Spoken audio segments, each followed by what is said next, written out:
Today on Michelle's Opinions, we're going to talk about the chakra. We're walking rainbows. We're going to talk about what some things that could be causing blockages and how we can remove these blocks so that way we can be whole and operating with all of our gifts and abilities intact. We're going to start out with some basics. What are the chakras? Chakras are energy centers or portals in the human energy field, located along the central channel of the body from the base of the spine to the top of the head. This is what we're talking about with the sacrum, and it going all the way up to your third eye, about the fluid coming down from the pineal gland and then secreting from the down the 33 degrees to the sacrum and shooting back up to having that huge awakening, which feels like a Holy Spirit baptism, or others would call it a Kundalini awakening. Okay, so these wheel-like vortexes throughout which universal and cosmic energy flows in and out of a person. There are 7 major chakras, plus many minor ones. Each chakra corresponds to specific glands, organs, and facets of your being. Energy flows through the chakra system in 2 ways. First, it flows up and down along the central channel, connecting the chakras.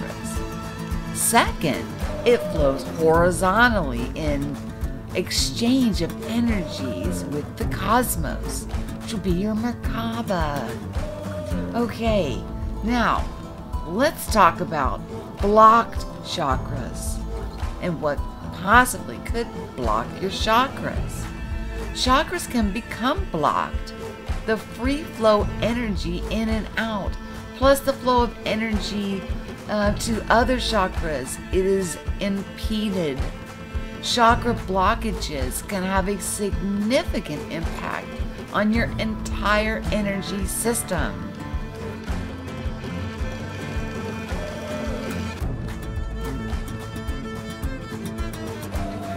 Today we're just going to keep it simple.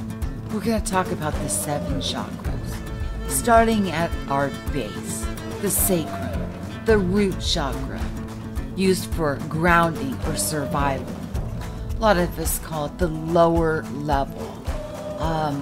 When people are operating from their root chakra, they are doing things from instinct, survival mode,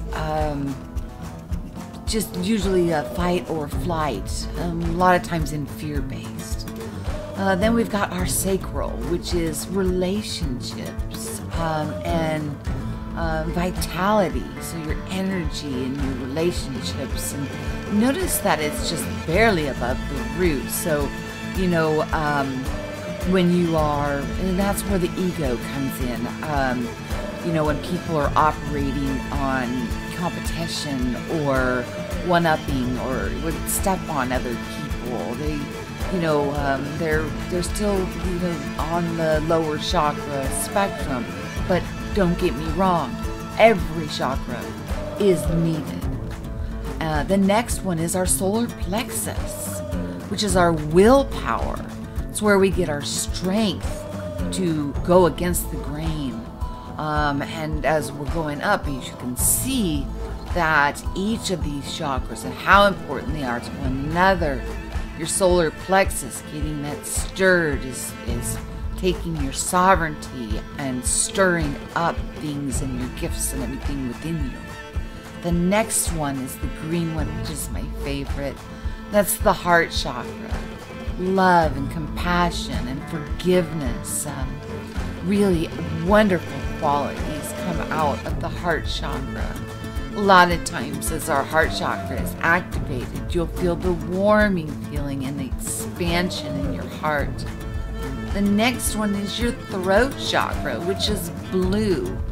And that's communication and creativity. A lot of people have their throat chakra blocked because you've been told no so many times that you're even afraid to speak up your truth or share your experiences. So we get a blockage in our throat where we don't say anything at all. It's terrible. It's terrible.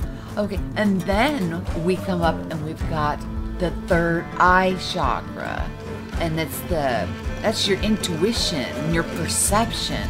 That's where we're starting to follow the psychic. The abilities are really stirred up within us, and we're really becoming more active with our gifts and abilities, and learning as much as we can about them. And last but not least is our crown chakra. That's where wisdom and understanding comes in. That's where the gnosis comes in. Rather than reading a book and getting knowledge, you've learned that everything you need is within you, and you're operating at full capacity.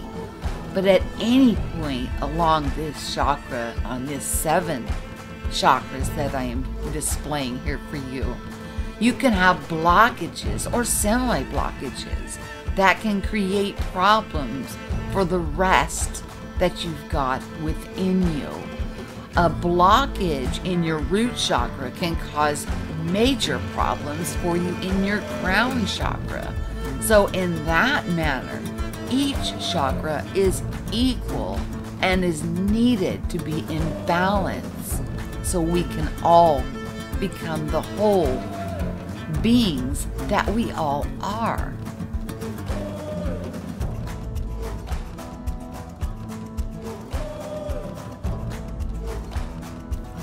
Now let's get into some blockages that we can, look at some of the signs that we possibly have some blockages in our chakra system.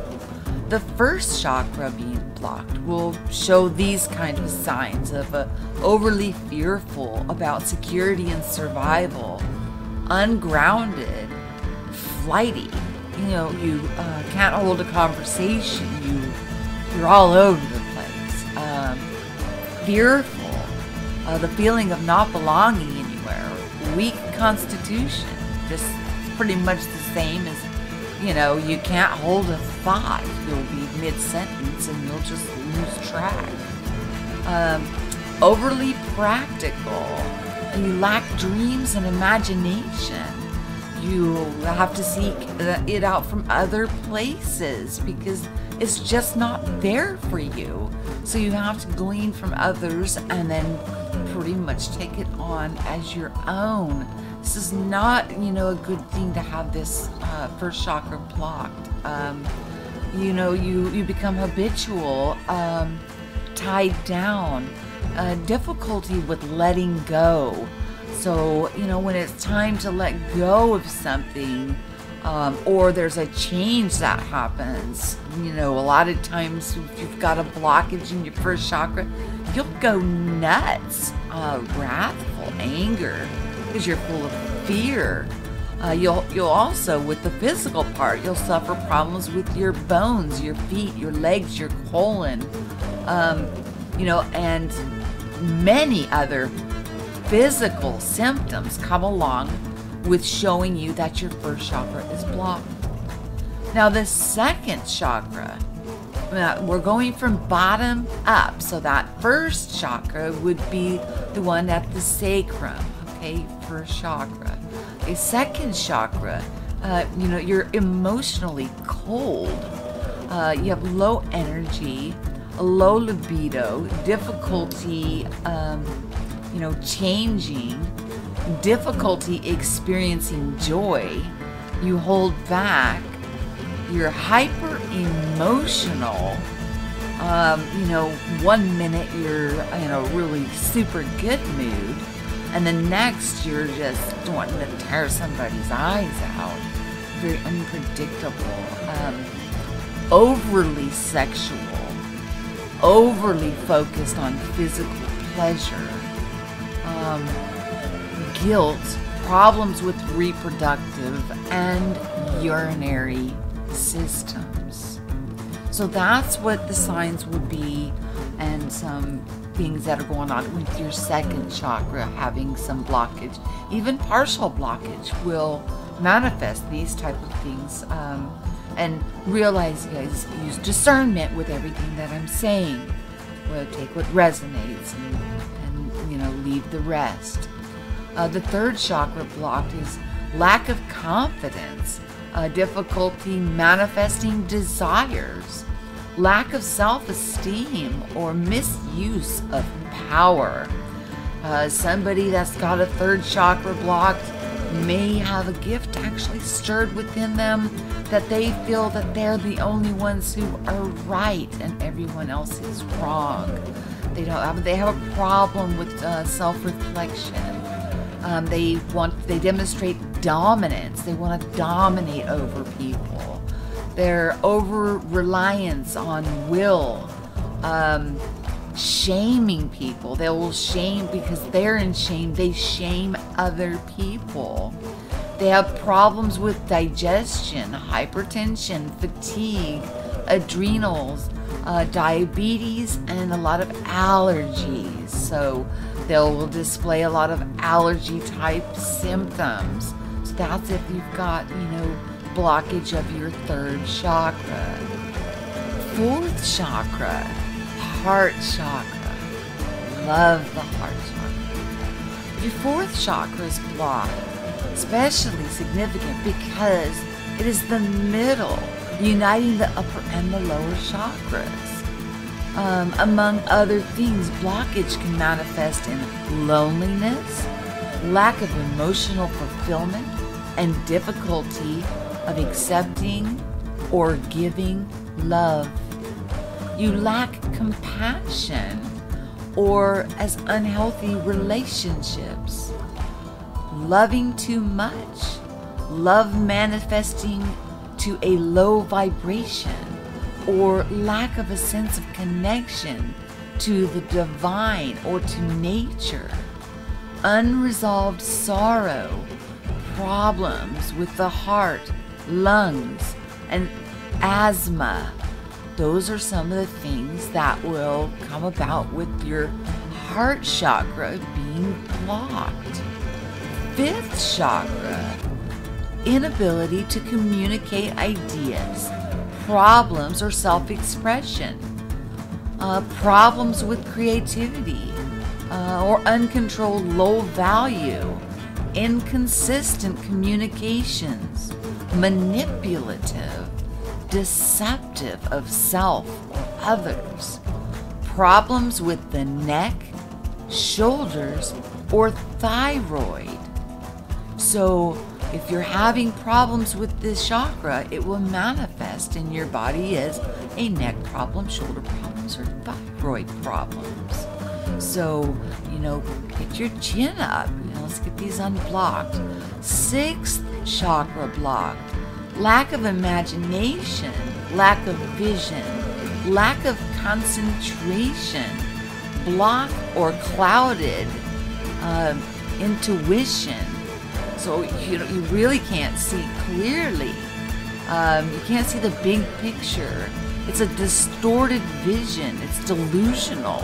It's a distorted imagination, misuse of intuition, or overly relevant on logic and intellect, problems with vision, headaches, and nightmares.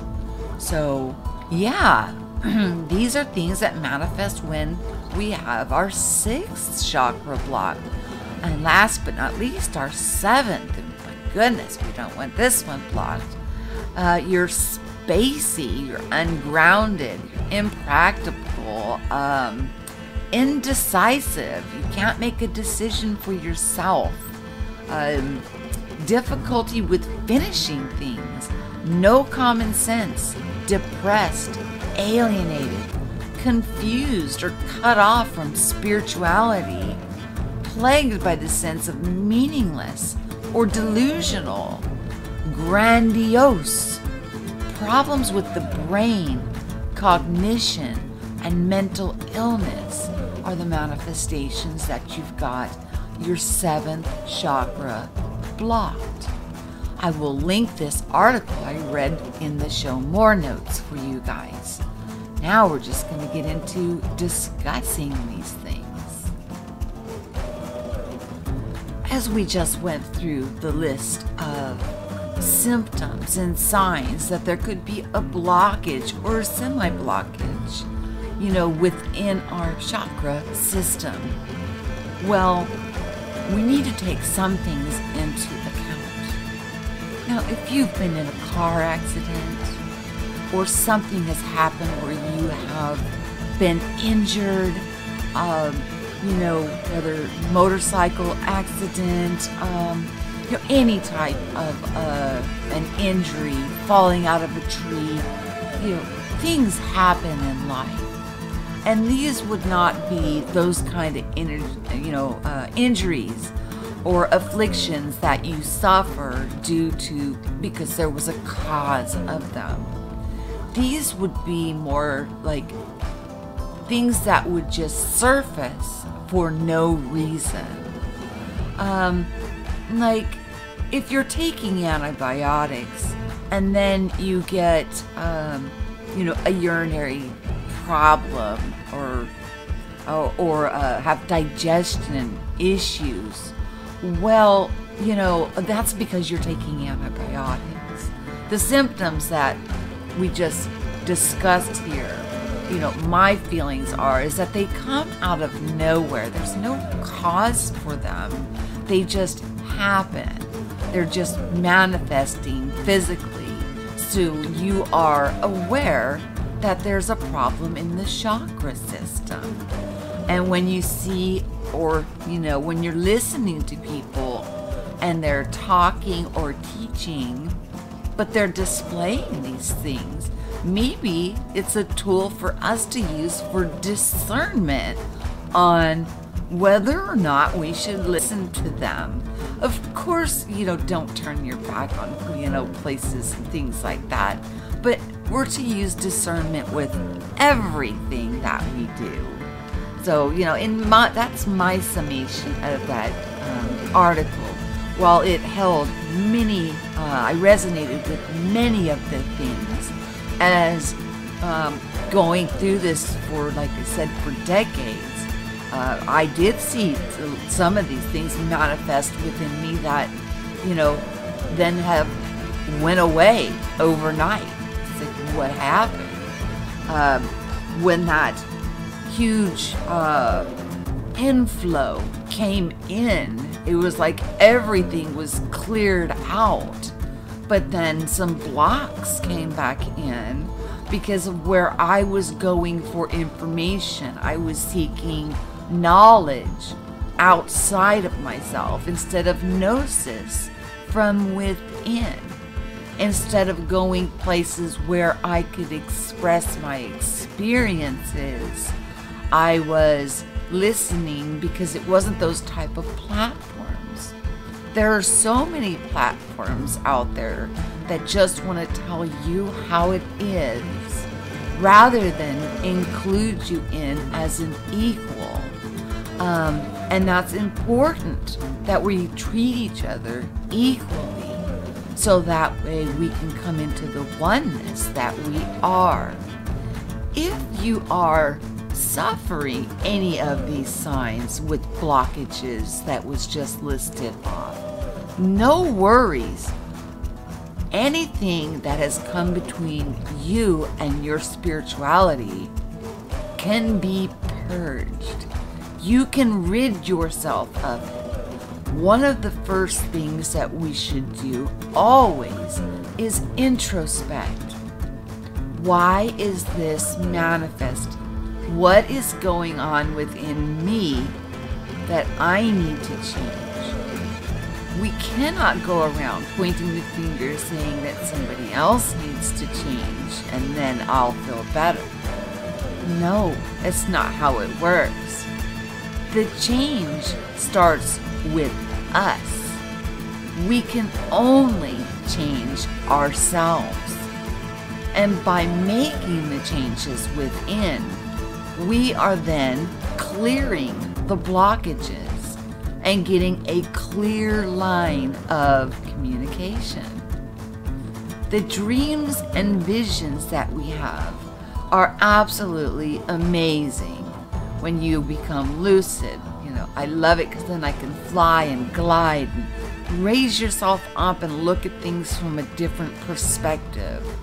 Even when we're here walking through our day-to-day waking life, try to use that exercise if something is going on where you raise yourself up above it and look at the situation as if people are acting out a part, and figure out what your part is there so you can do and be the highest of your highest version of yourself that you can be, making the best decision for the best outcome for all parties involved.